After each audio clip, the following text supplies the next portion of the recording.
Boa noite. A água é uma das principais preocupações do mundo atual e são vários os fatores que provocam a sua escassez. Desmatamento, poluição, desperdício, ausência de medidas preventivas, má gestão pública. Em São Paulo, a situação chegou a níveis críticos com o sistema Cantareira atingindo menos de 5% de sua capacidade, obrigando o governo a adotar medidas de racionamento. Mas aqui em Pernambuco, o quadro também é de preocupação. A barragem de Botafogo, que abastece as cidades de Olinda, Paulista, Igaraçu e Abreu Lima, está apenas com 16% de sua capacidade. E se chegar a 14%, a Compesa terá de fazer uso do volume morto. Em Jucazinho, que atende a Caruaru e mais 14 cidades, o nível também é muito baixo. No Nordeste, a seca é um problema permanente que exige soluções mais estruturantes. No entanto, obras como a transposição do Rio São Francisco enfrentam atrasos. Afinal, o que fazer para assegurar a água como um bem universal de todo cidadão? Por que barragens estão chegando a seus estados críticos? Qual a situação dos reservatórios que abastecem a região metropolitana do Recife? Crise hídrica é o tema do Opinião Pernambuco de hoje. E para falar sobre o assunto, convidamos Marcelo Asfora, diretor da Agência Pernambucana de Águas e Climas. Jaime Cabral, professor do Departamento de Engenharia da UFPE. Evanildo Barbosa, diretor da Federação de Órgãos para Assistência Social e Educacional. Você também pode participar do programa enviando perguntas ou dando a sua opinião pelo telefone 3423-6836, e-mail opiniãope@ufpe.br e pelo Twitter, @opiniãope. Bem, boa noite a todos, sejam bem-vindos ao Opinião Pernambuco. Bom, a ONU, ela diz que menos da metade da população do mundo tem acesso à água potável. E, no entanto, nós somos o planeta da água. Como pode haver essa contradição? Vamos fazer uma rodada para que a gente faça um panorama geral sobre essa situação da água no mundo e a gente poderia começar com o Evanildo.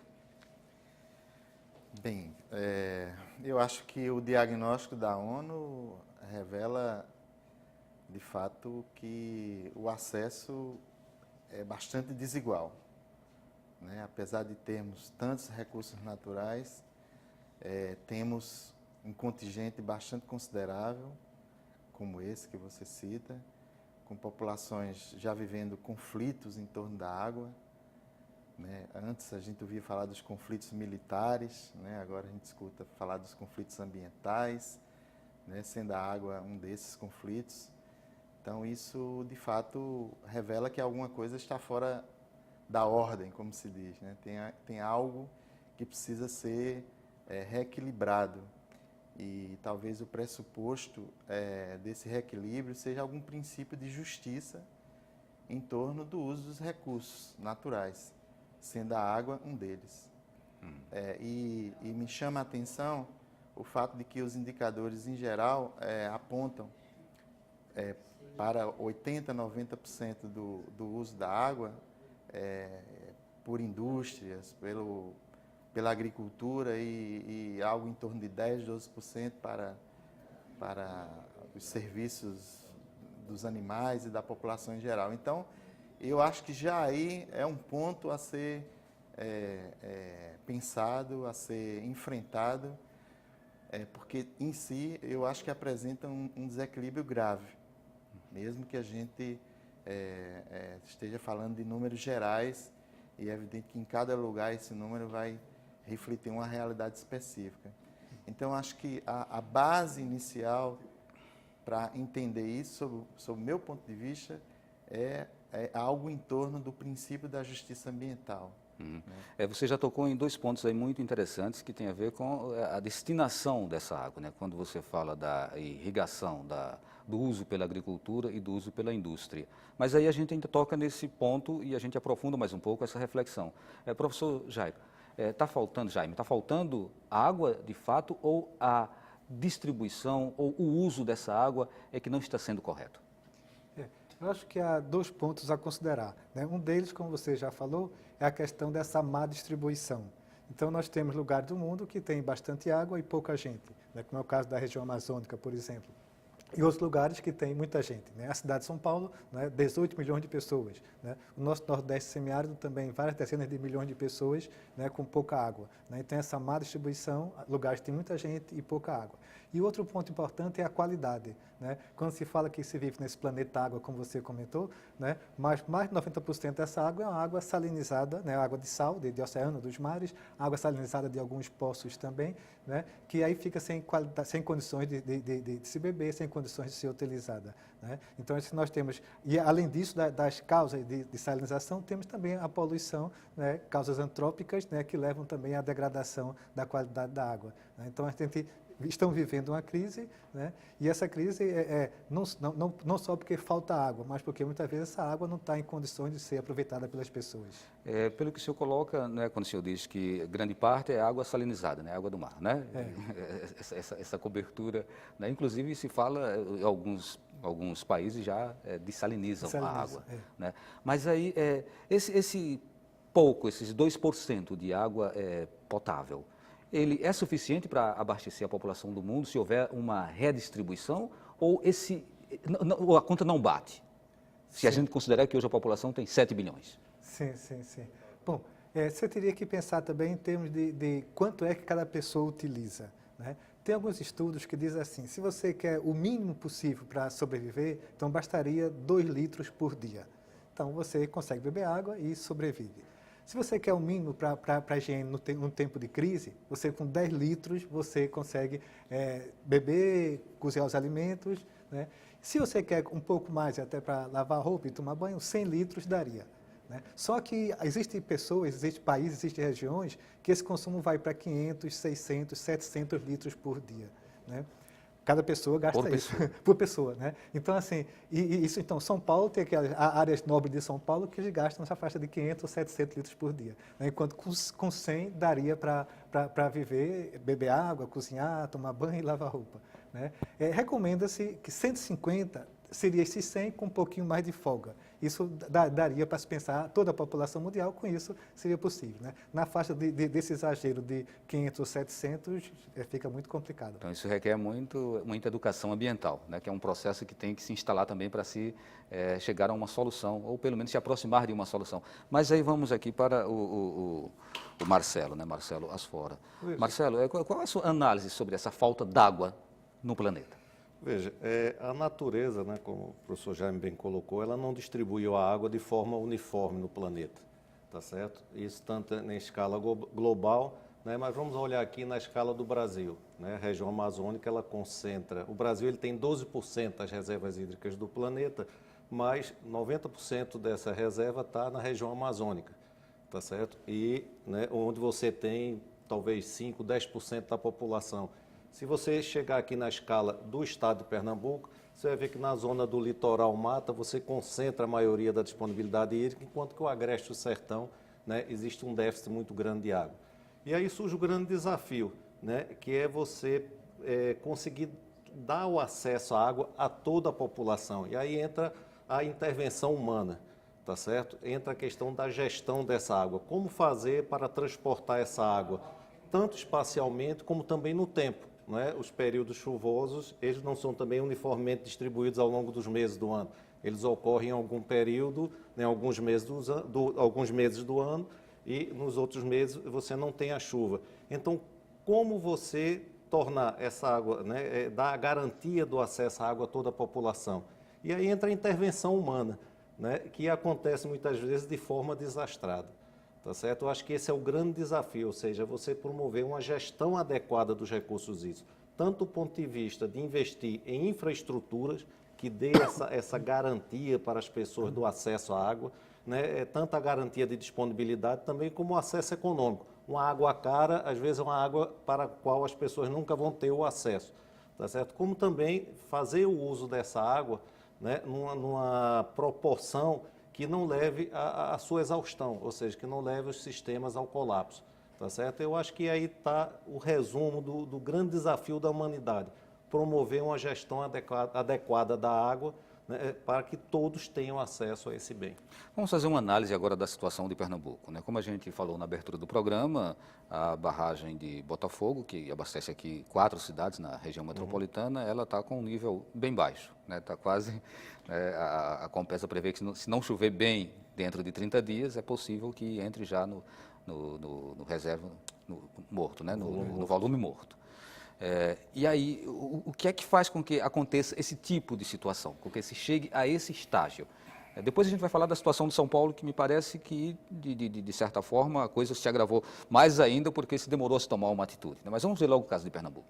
Certo, veja, a chuva ela não é homogênea, né? Então, se nós observarmos os últimos 3 anos, a região metropolitana, como um todo, não é, ela teve chuva suficiente para alimentar seus reservatórios. Só que a zona área norte, litoral norte do estado, as chuvas ficaram abaixo da média. E justamente Botafogo, do sistema que abastece a região metropolitana, é a única barragem que está lá na Mata Norte. Tá certo? Então, se você olhar o ano passado, essa barragem praticamente não recebeu aporte de água, né? Então, você o volume dela começa a diminuir. Tá certo? Qual é a condição hoje, né? Hoje a Compesa ela teve que fazer uma redução, né? Se eu não me engano, Botafogo ela regulariza 520 e a Compesa passou a retirar apenas 220 deste manancial. Isso vai permitir que, né, nós consigamos chegar até maio, junho, quando já começa o período chuvoso, e é possível que a barragem se recupere. Agora, qual é o grande desafio aqui na nossa região metropolitana? É a integração dos sistemas. Tem áreas do Recife que só são abastecidas pela barragem de Botafogo. Na hora que essa barragem ela começa a entrar numa situação crítica, aquelas pessoas passam a ser desabastecidas, enquanto que Itapacurá, Pirapama e outros mananciais que existem na região metropolitana, eles estão numa condição de baixo risco para colapso, né? Então, acho que o grande desafio para a gente equalizar isso tudo seria a integração desses sistemas e ampliar também, né, a capacidade de produção. Professor Jaime, o Marcelo ele coloca aí uma solução, aponta uma solução. Essa solução, por que ela não é implementada? Por que se deixa a situação chegar a esse nível? Na sua avaliação, sei que o senhor aqui não responde pelo poder público, o senhor é um analista, né, um crítico, um professor. Né? Sim. Tá. Bom, eu preferia, digamos assim, me afastar um pouco do problema para ter a visão mais geral, né? Se você começa a comparar ao longo de várias décadas até, é o efeito da chuva, então você vê que existem alguns ciclos que algumas pessoas às vezes não percebem. Tá? E aí tenta tomar decisões no dia a dia sem notar que isso faz parte de um grande conjunto muito mais amplo, né? Então eu podia citar um exemplo, né? No século XIX, na década de 70 do século XIX, teve uma grande seca aqui no Nordeste, né? Isso há 140 anos atrás, né? Que se estima que morreu mais de 500 mil de pessoas, né? Na época não tinha caminhão-pipa, então a pessoa morria mesmo de sede lá no sertão, né? Então, isso é cíclico, então isso volta, né? Tem vários estudos estatísticos tentando avaliar quanto é esse ciclo. E, na realidade, se estima que são diversos ciclos que se superpõem, né? Então, às vezes o Sol está mais perto, às vezes o Sol está mais longe, às vezes a atividade solar é maior, então esquenta mais aqui. Então, você tem vários ciclos, né, que vão se superpondo. E, às vezes, quando acontece de estar um ciclo em baixa e o outro ciclo de um período maior está em baixa também, então você tem um período bastante crítico, né? Aí eu diria também assim, década de 50, 1950 até 1960, choveu muito pouco aqui no Nordeste também. Quer dizer, foi um outro ponto desses grandes ciclos, né? Então, 60 anos atrás, então tivemos um grande ciclo de período seco também. Então, acho assim, é necessário que as pessoas que estão como gestores, né, tenham essa visão de um conjunto, de um prazo muito mais longo, né? Ao longo de um ano chove e tem época tem mês seco, mas se você olha então ao longo de várias décadas, você então pode tomar uma decisão mais adequada, né, se notar que vai haver um período crítico, né, que pode ter vários anos de seca, né? Então eu diria assim que faltou um pouco, não é fácil, isso é difícil, mas faltou um pouco uma visão de conjunto que olhasse assim ao longo de várias décadas, né, para poder tomar uma decisão mais adequada. Evanildo, pelo que a gente escuta, né, a impressão que dá às vezes é que pô, você deu sorte ou você deu azar. A chuva passou perto, mas não caiu, né? Ela foi embora. Então você teve o azar de aquela chuva não. Se ela tivesse caído, o problema estava resolvido. Esse raciocínio ele tem algum fundamento? Ou a gente deve sempre colocar a questão da gestão pública como sendo talvez a grande responsável por esse tipo de situação? Eu vou fazer o movimento contrário do professor, eu vou me aproximar do problema. Eu tive o cuidado de pesquisar, né, através do site da APAC, o boletim de monitoramento dos reservatórios. Ele é do dia 20 de fevereiro. E se eu tiver lido bem esse boletim, o quadro eu acho que é muito mais preocupante do que traçado para Botafogo. Porque tem uma coluna aqui que apresenta uma variável chamada situação. Então, dos 53 reservatórios listados aqui, 19 estão em colapso, ou seja, 35,84%. Se eu estiver lendo corretamente, me parece que a minha leitura não está tão estranha. E a maior parte desses reservatórios em colapso se situa no Agreste e no Sertão. E, para nossa surpresa positiva nesse caso, os municípios da região metropolitana mais, acho que sul, que tem reservatório, estão bem. Ou seja, tem uma capacidade de 70%, 80% do Bem, que você fala existe. Pirapama, Tapacurá. Exatamente. Pirapama. Bem, eu teria que colocar o óculos aqui para ver, mas... Não, é isso mesmo. Pode colocar. de modo que... então, eu estou me aproximando do problema para dizer o seguinte: Botafogo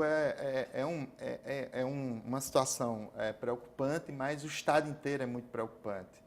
Principalmente quando se soma a outro informe, também retirado do site do Governo do Estado, o Informe Climático de janeiro de 2015, que aponta que a previsão é que as chuvas acumuladas no próximo trimestre deverão ficar abaixo da média. Então, veja, é um quadro dramático. Acho que colapso se aplica bem à situação de reservatório, mas a situação geral é dramática. Por quê? Porque, além de estarem assim, ou seja, 35% da nossa capacidade de reserva já esteja comprometida, as expectativas para o futuro, ou pelo menos para o futuro trimestre, que é esse que nós estamos vivendo, é abaixo da média, né? Então, tem isso somado ao quadro que o professor traçou, ao quadro histórico, né? Acho que aponta para uma preocupação num nível um pouco mais acima. Quer dizer, eu acho que uma boa entrada é essa que o colega Marcelo apontou, que é a gestão, uma boa gestão dessas capacidades existentes, né?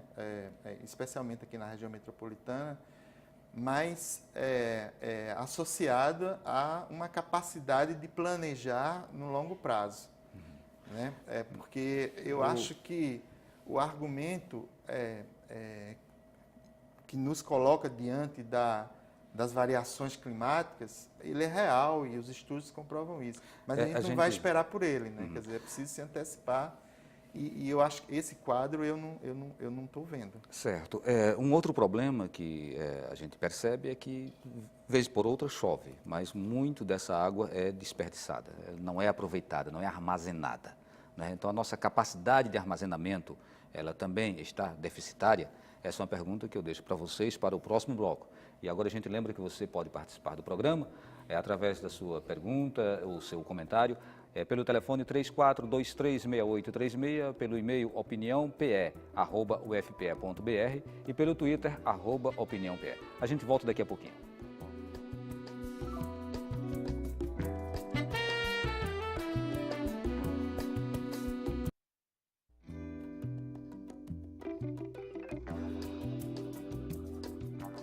Estamos de volta com o Opinião Pernambuco, hoje debatendo a escassez de água no Brasil e em Pernambuco. Participam do programa Marcelo Asfora, diretor da Agência Pernambucana de Águas e Climas, Jaime Cabral, professor do Departamento de Engenharia da UFPE, Evanildo Barbosa, diretor da Federação de Órgãos para Assistência Social e Educacional. Nós temos aqui, de fato, algumas perguntas já dos telespectadores que a gente se compromete a passá-las daqui a pouquinho, mas eu queria ainda fechar um pouco aquela rodada com uma pergunta para o Marcelo. Marcelo, o problema é que chove pouco ou essa água ela não é bem aproveitada? Veja, Valdir, nós temos um estado que ele é longilíneo, tá certo? Então você tem diferentes condições de chuva, né? Tanto do aspecto de quantidade quanto de distribuição ao longo do tempo. Quando a gente está tratando a questão do acesso à água aqui no estado de Pernambuco, né, a gente tem que tratar cada região no âmbito de sua especificidade. Eu acho que o Evanildo ele tocou num ponto-chave, que é a questão do planejamento, né? O estado de Pernambuco, durante décadas, ele acumulou um passivo de necessidades em relação à infraestrutura, em relação também à gestão. Em 2007 foi elaborado aqui no estado um plano estratégico de recursos hídricos. Só como exemplo, né, focando a região metropolitana, Pirapama, quando ela entrou em serviço, ela retirou do rodízio cerca de 3 milhões de pernambucanos. Até 2007, apenas 300 mil pernambucanos tinham direito à água 24 horas por dia. Então, Pirapama, que foi a obra, né, primeira desse planejamento, ela tirou do rodízio praticamente toda a região metropolitana, tá certo? Estavam previstas também obras para o Agreste e o Sertão, de modo a você ter uma infraestrutura e ter uma garantia, né, de abastecimento para as sedes municipais. Enfrentamos no caminho a contingência das enchentes, 2010, 2011, né? Então, fez-se necessária a construção de barragens para controle de enchentes. Agora, quando você planeja, né, você pode pensar nessas barragens não apenas para controle de enchente, mas também para usos múltiplos. Então, hoje as barragens que estão em construção, como por exemplo Serra Azul, né, no Rio Una, que vai proteger ali Palmares para baixo em relação às enchentes, ela tem uma capacidade de acumulação que vai servir para abastecer o Agreste. Eu acho que esse é o principal, né, foco da questão, você planejar, identificar as questões. Obviamente, você não consegue realizar todas as obras num curto prazo, então você tem que fazer um plano de Estado, não um plano de governo, um plano para 4 anos. E hoje o Estado de Pernambuco tem esse planejamento, tanto para lidar com a escassez de água, que é a questão da seca, como também para lidar com o excesso de água, que são as enchentes. Nunca teve esse planejamento? Não, nessa escala não. Eu acho que em 2007 foi realizado aqui no Estado o maior planejamento do ponto de vista dos recursos hídricos. O senhor acredita que a curto prazo a gente tenha essa questão sanada, resolvida? Se existe agora um planejamento?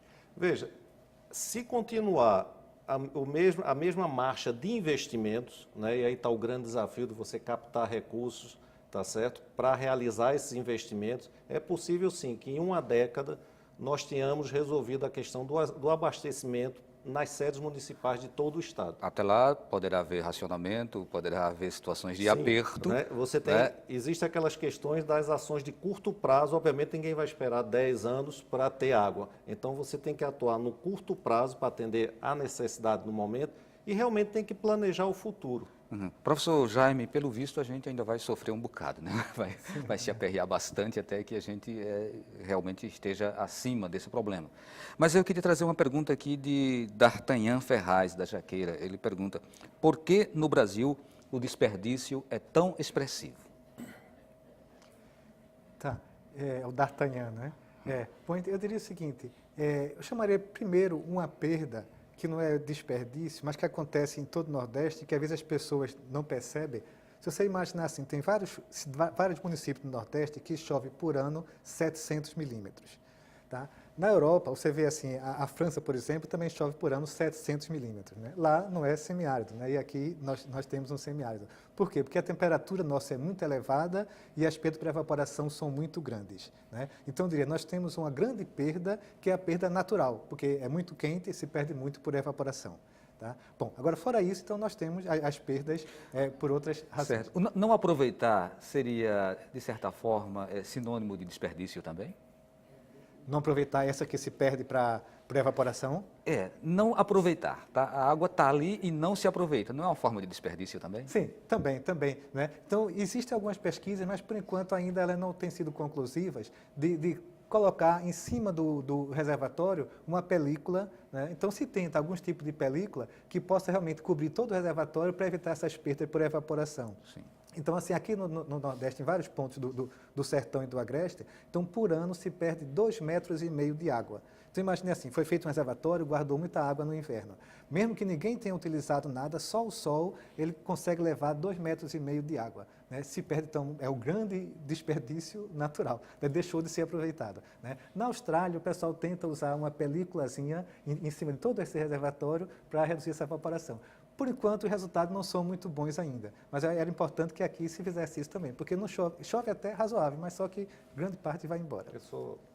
Houve algumas experiências aqui, né, de botar tipo uma mantazinha, aí você tem o vento, aí o vento rasga essa manta, assim, ainda não existe uma solução eficiente. Eu tive a oportunidade de ver em Los Angeles, eles pegam as esferas, né, flutuantes e jogam em cima do reservatório. Então, essas esferas preenchem a superfície, tá certo? Mas aí tem um outro problema, os pássaros passam a pousar nessas esferas e aí começa a contaminar a água também. É uma solução que ainda, sem dúvida, se conseguíssemos, haveria um ganho muito grande, mas ainda é uma solução complexa. Não como um técnico, obviamente, porque não é a minha área, né? Eu não sou dessa seara, mas para onde vai a água que, de repente, alaga a Avenida Caxangá, alaga a Agamenon Magalhães, alaga a Encruzilhada, né, que os carros ficam... Para onde vai tanta água quando dá uma chuva? E pode ser uma chuva rápida aqui no Recife. Às vezes chove 2, 3 horas e é tanta água. Para onde vai essa água? Tá. Bom, então você já encaminha uma solução que seria essa água que se precipitou nesses diversos lotes, ela poderia ser armazenada no próprio lote e teria então 2 grandes benefícios. Né? Então você teria essa água guardada que poderia usar para diversos fins e reduziria o alagamento na Avenida Caxangá e em outras avenidas. Né? Seria uma solução muito boa. Tem um certo custo, quer dizer, cada lote teria que fazer um grande tanque para acumular essa água nesses dias de chuva muito forte. Mas seria uma solução boa. Né? Porque no fim essa água que caiu lá na Avenida Norte, na Avenida Caxangá, vai cair em algum riachinho, vai cair no rio e vai embora para o mar. Vai se salinizar.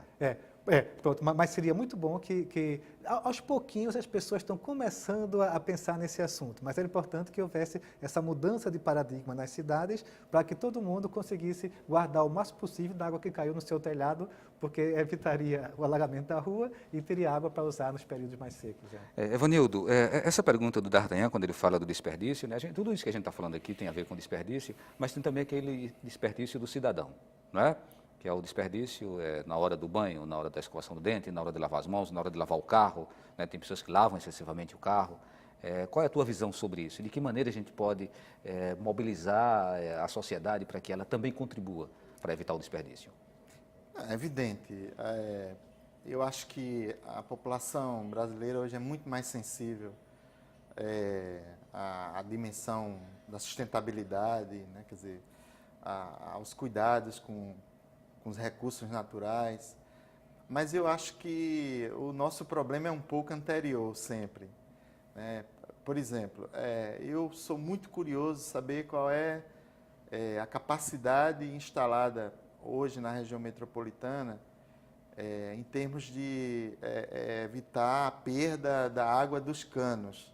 Se nós ainda estamos com canos do século passado, se as pessoas não estão recebendo água, ou a água intermitente, porque é um problema de pressão... Permita-me encaixar aqui a pergunta, espera aí, um momento, continua que agora eu perdi aqui no tablet. Então, daqui a pouco eu acho que é um telespectador que fala exatamente sobre isso, sobre o bairro dele, que muita água desce pelo cano. Pirapama, né? Quer dizer, de fato, representa essa nota de rodapé na história recente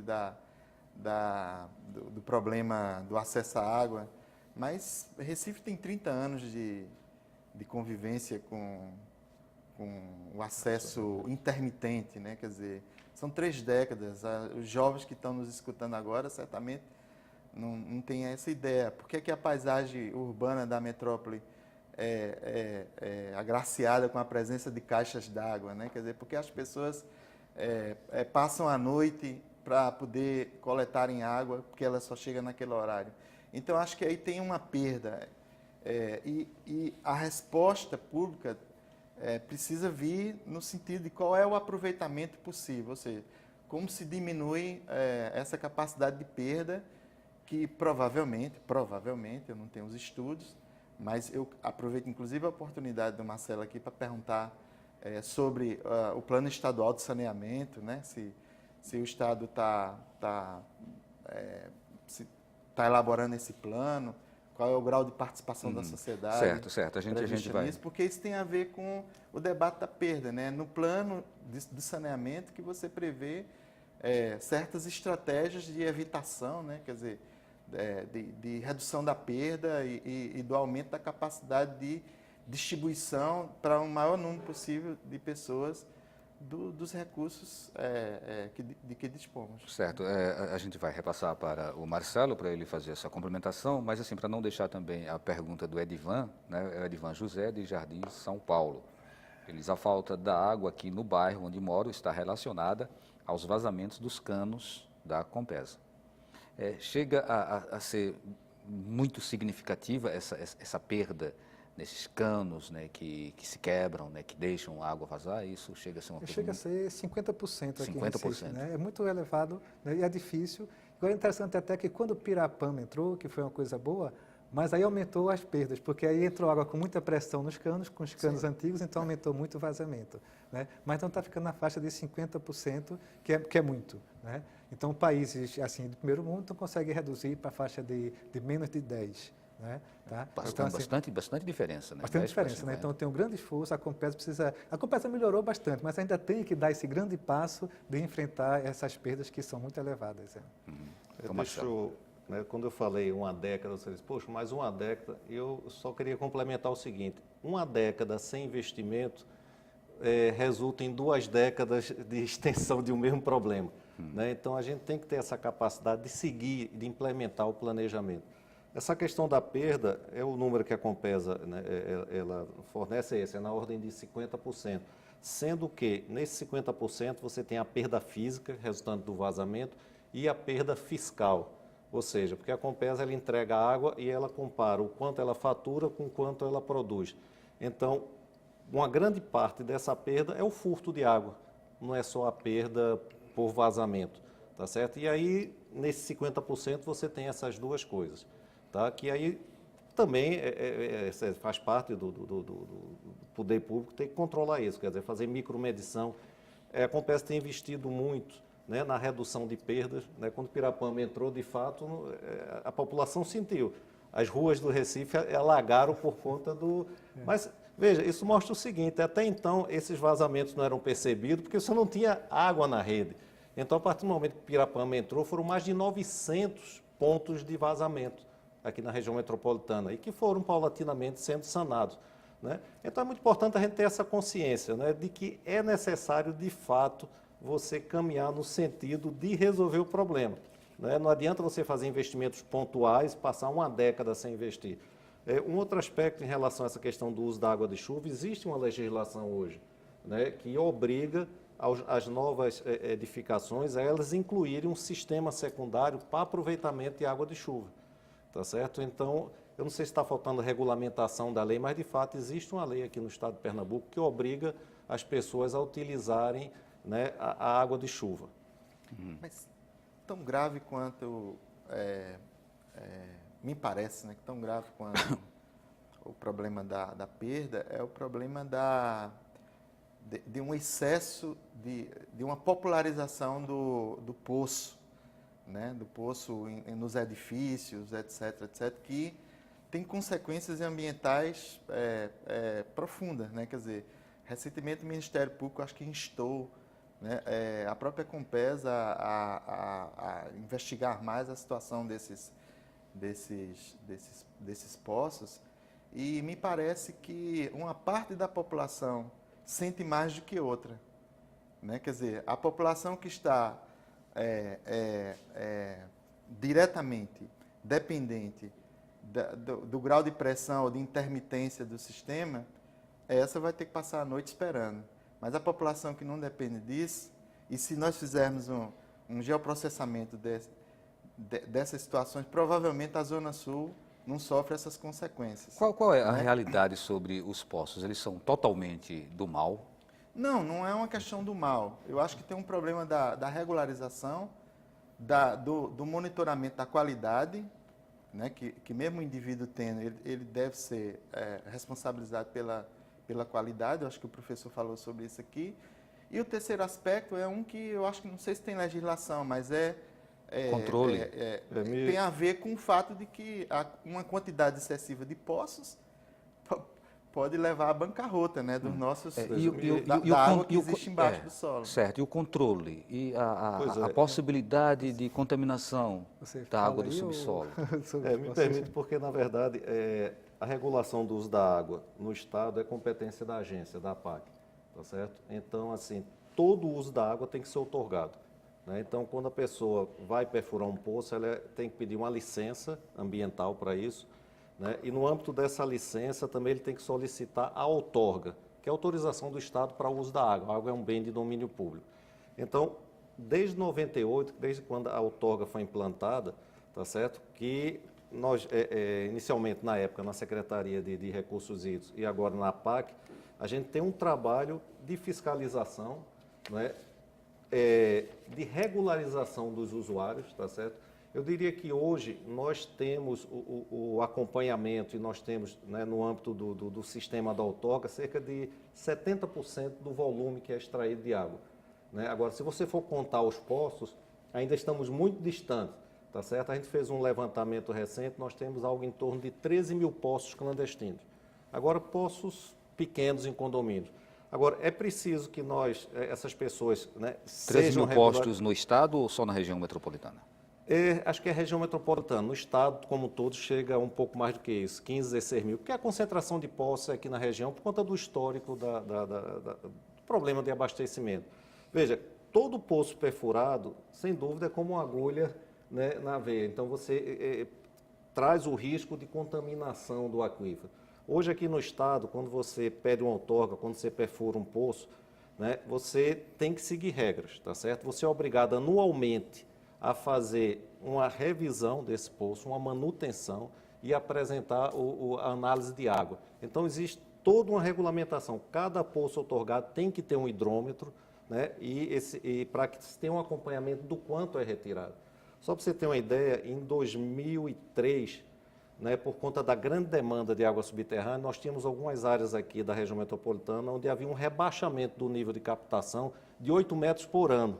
Ou seja, estava se tirando muito mais água do que a capacidade de reposição, tá certo? E na época o Conselho estabeleceu limites para essa retirada. Eu gostaria ainda que o professor Jaime, no retorno do nosso bloco, falasse um pouquinho sobre qual é a sua visão sobre essa questão dos poços. Sim. Né? Eles atendem a interesses, às vezes, particulares, né? E as pessoas elas podem ter essa outorga, né? Como o Marcelo falou, né? Chega lá, bom, qualquer pessoa pode, né? Então, a gente precisa fazer uma reflexão sobre isso. Eu gostaria de ouvir a sua opinião. Mas a gente chama mais um intervalo. Lembrando que você ainda pode participar do programa através do telefone 34236836, pelo e-mail opiniãope@ufpe.br e pelo Twitter @opiniãope. É só um instante.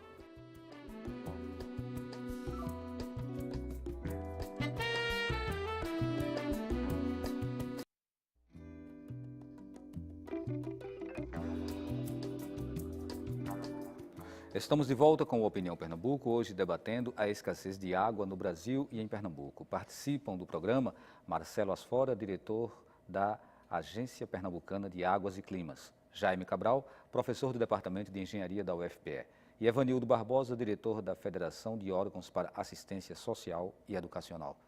Bem, a gente estava conversando agora no intervalo com o Marcelo e ele falava que a entrega de água de poços artesianos da Compesa fica em torno de 20%. E eu perguntei, essa água é boa? Né? Também eu tinha dito no bloco anterior que você deveria fazer uma análise sobre a utilização dos poços artesianos. Jaime, então o professor Jaime está com você. Bom, acho que alguns pontos a considerar, nós temos poços profundos e poços rasos. Então, aqui na região metropolitana, grande parte da planície de Recife, que se espalha por Olinda e por Jaboatão, Tem um primeiro aquífero, né, de onde se pode fazer o poço raso, e tem um aquífero mais profundo, que é uma água de muito boa qualidade, porque ela é protegida por uma camada de argila, né, e esse aquífero profundo, né, tem uma boa capacidade de produção de água e água de boa qualidade. Tá? Bom, então, dito isso do raso e do profundo, né, então eu diria o seguinte: se alguém, então, tem lá o seu prédio, faz um poço raso para aguar o jardim, lavar o carro, eu acho que isso é muito bom. Porque, então, em Recife chove razoavelmente, então você usa essa água, em vez de usar a água boa da Compesa, usa uma água mais inferior do poço raso para aguar jardim, lavar o carro, né, protege a água da Compesa e consegue lavar o seu piso e Você está lavar falando, o seu carro. está falando de boa e de ruim. O poço raso que é um poço que você faz com 10 metros de profundidade, por exemplo. É o lençol né? freático. Então, Não é, isso não é o caso do poço da Compesa. Não, pronto, não é da competição, é um poço raso na faixa de 10 metros, né, para aguar jardim e lavar o carro. Então, isso é uma coisa boa, porque você deixa de usar a da Compesa, que é uma água de boa qualidade, tratada, potável, né, e usa para o poço raso. Bom, e os condomínios fazem um poço profundo, né, que varia um pouco de profundidade, tem lugares que é 120 metros, lugares que é 150, lugares que é 100 metros, aí atinge esse reservatório mais profundo com água de boa qualidade. Pronto. E a Compesa faz poços mais profundos ainda em Paulista, Abreu e Lima, numa profundidade de cerca de quase 300 metros, com poços de grande diâmetro e grande vazão. Pronto, ok. Então, dito isso, aí eu diria o seguinte: esse poço mais profundo deve ser encarado como uma reserva estratégica. Porque, assim, tem anos secos, tem anos chuvosos. Né? A água subterrânea está lá guardada e ela pode durar 10 anos, 20 anos, 30 anos lá bem guardada. Então, se eu usar pouquinho essa água subterrânea e usar bastante a da barragem quando tiver, então eu posso, quando eu precisar no ano seco, então está lá guardada essa água subterrânea como a minha reserva estratégica. Agora, se as pessoas, então, usarem essa água estratégica e exaurirem esse aquífero, aí vai ter um ano seco que não vai ter barragem, nem vai ter mais essa água subterrânea. Então, tem pontos em Boa Viagem que, ao longo desses 30 e poucos anos, como o Marcelo estava comentando, então, que antigamente, quando perfuraram o poço, cerca de 30 ou 40 anos atrás, quando perfurava o poço, a água vinha até quase à superfície. E atualmente está a 100 metros de profundidade. Você faz o poço e a bomba tem que buscar lá a água a 100 metros de profundidade. Então, são lugares de Boa Viagem que quase exauriu o aquífero. Então, deixou de ter aquela ideia da reserva. Então, uma sugestão para esse poço profundo é que, se chegar da Compesa, então não use a água subterrânea, deixe ela lá guardada para a reserva estratégica para aqueles anos secos que a barragem secar. Evanildo, vamos descer um pouquinho lá para o sertão e falar um pouco a situação do Rio São Francisco. A situação do Rio São Francisco, ela tem vários aspectos, né? Tem o aspecto de que algumas águas estão sendo represadas, alguns trechos do rio eles acabam tendo um déficit de vazão, né, as populações reclamam, né, de pouca água. Tem a questão da transposição também, que não se consolidou ainda, né, um projeto que ainda não está sendo de uma forma efetivamente utilizada pela população. Então, assim, qual é a tua visão hoje sobre essas possibilidades do Rio São Francisco como sendo uma alternativa para solucionar a falta de água no sertão de Pernambuco e até de outros estados? Bem, a pergunta em si já é polêmica, né? A transposição do Rio São Francisco não é exatamente um consenso na sociedade brasileira, né? Ainda que seja uma política em curso, né? Lembremos das grandes manifestações que ocorreram durante os debates, as audiências, né? Porque inclusive naquele com greve momento de fome, né? greve de fome. Então, naquele momento, uma parte da população abraçava de forma crítica as possibilidades da transposição e outra parte aceitava como sendo uma alternativa. Mas eu acho que o que me parece muito importante é aquilo que brota da experiência do povo sertanejo, que são as experiências com as cisternas, né? Que são as experiências que no entorno da sua casa tem uma agrofloresta, tem o quintal, que são formas de produzir água, ou pelo menos de preservar água, de reter água, que podem ser replicadas, eu acho que devem ser replicadas, para quem sabe promover um bom encontro entre essas experiências do povo e o grande projeto de transposição, que em si é polêmico, mas está em curso, tem lá digamos assim, seus períodos de atraso ou de avanço, mas está em curso. Objetivamente, a gente percebe uma crítica ao projeto de transposição, né? Qual seria o cerne dessa sua crítica? Por que você acha que não é um bom projeto? Na verdade, não é uma crítica pessoal, né? Eu acho que eu me inspiro, eu me filio a um conjunto de análises científicas, mas também do dia a dia, que achavam, né, continuam achando que existiriam outros meios para que a água chegasse a servir para a agricultura e para os animais e para a população em si. Então, tudo isso para preservar o rio? Não numa perspectiva romântica, né, mas para preservar como possibilidades de que o rio não fosse exatamente cortado da forma como ele foi cortado, como ele está sendo cortado. Mas é uma polêmica, é uma daquelas polêmicas boas que a sociedade brasileira abraçou, assim como eu imagino que está abraçando esse da crise hídrica, né? Que, do meu ponto de vista, a crise hídrica em si não diz muito. Eu prefiro dizer crises, né? No sentido que a crise que nós estamos vivendo, né? Quer dizer, de escassez de água, demandada a partir de uma realidade do sul-sudeste, especialmente do sudeste, ela consegue articular positivamente, ou seja, prospectivamente, para que as gerações futuras pensem e ajam de outra forma, o debate da crise climática, né, porque tem uma relação profunda aí, acabamos de ver aqui os estudos que o professor apresentou, da crise energética, porque a própria Compesa solicita aumento da tarifa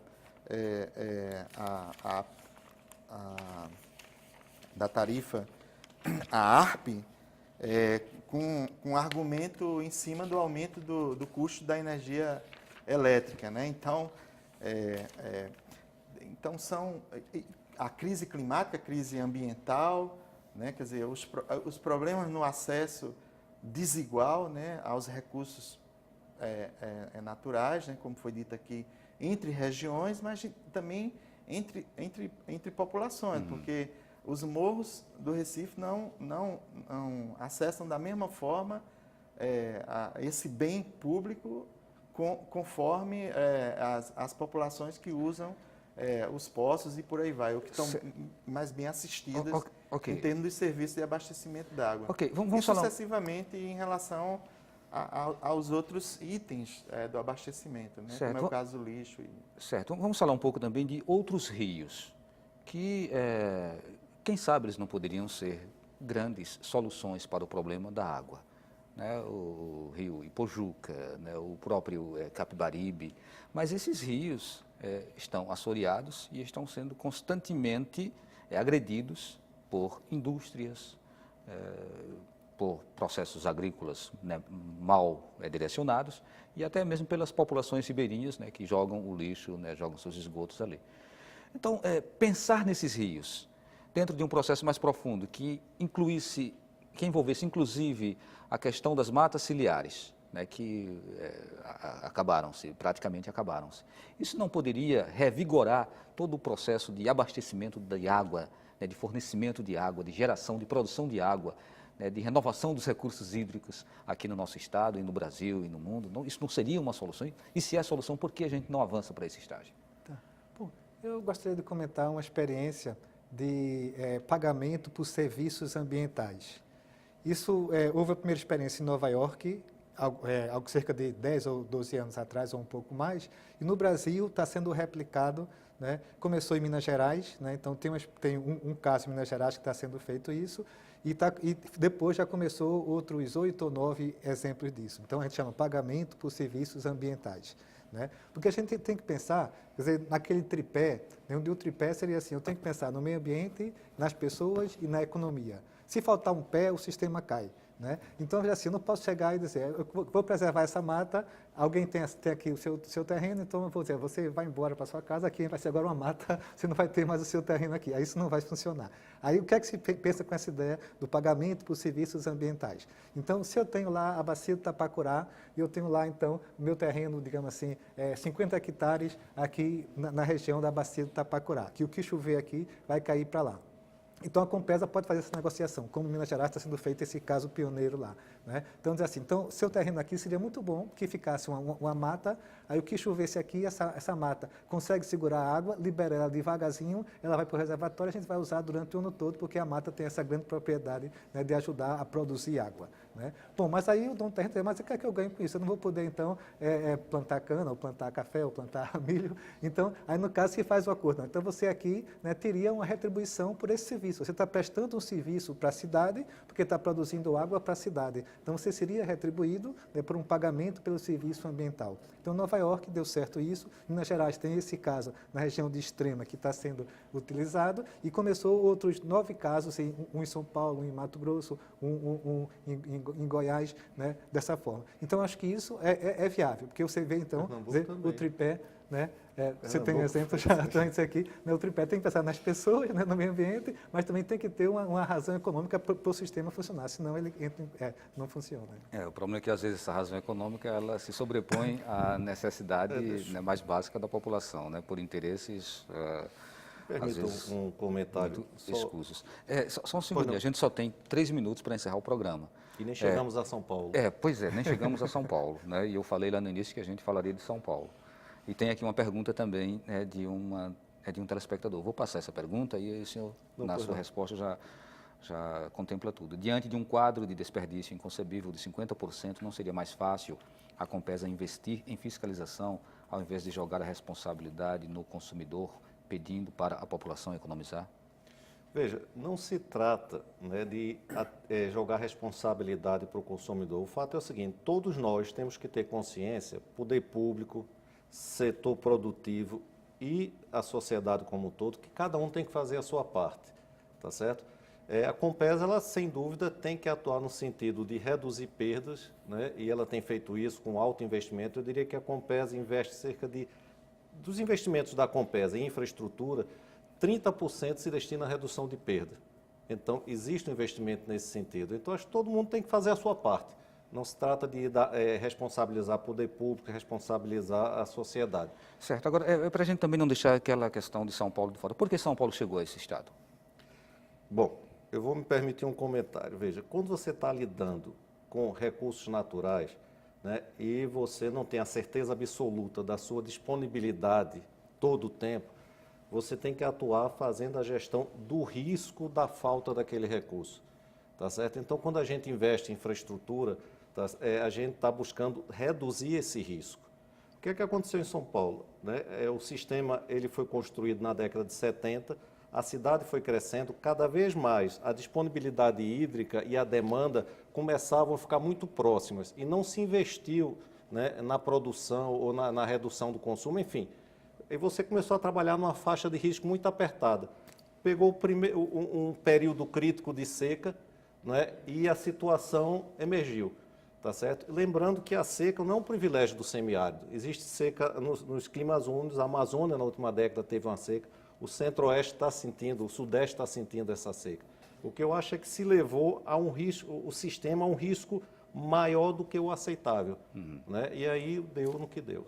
Certo, nós estamos produzindo um programa sobre a crise energética e esse programa deve acontecer possivelmente nos próximos dias. Mas aí a gente está chegando de fato ao final, queria passar só para as despedidas, bem rapidinho, né? 1 ou 2 frases. Começar com o Evanildo. Bem, eu queria reforçar a ideia de que a crise, ela resulta em muitas outras crises e que, nesse sentido, a gestão pública precisa caminhar um pouco mais em diálogo com os espaços de participação, a população que tem muito o que dizer sobre as alternativas. Ok, obrigado, professor Jaime. Tá. Bom, eu diria assim que, às vezes, nós só damos valor às coisas quando a coisa começa a faltar, né? Então, é importante que cada pessoa se conscientize disso, né? Que é muito importante dar muito valor à água todos os dias da vida. Marcelo? Bom, agradecer a oportunidade de estar aqui falando, né, do trabalho da agência, dizer que fiquei muito feliz quando o Ivanildo ele puxou lá as informações da APAC. Eu gostaria de fechar dizendo o seguinte, eu acho que a melhor prática é essa, é você mostrar como está a situação de forma clara, transparente, como nós fazemos, né, através de nossos boletins, mostrar que existe solução, apresentar, e aí eu acho que fazer esse grande esforço comum, né, para se alcançar esse resultado. E aí envolve todos, né, poder público, sociedade, enfim. Ok, muito obrigado a todos, obrigado a você também que acompanhou o programa Opinião Pernambuco, seja mandando perguntas, seja refletindo aí na sua poltrona. Então o programa fica por aqui, a todos uma boa noite e até o próximo.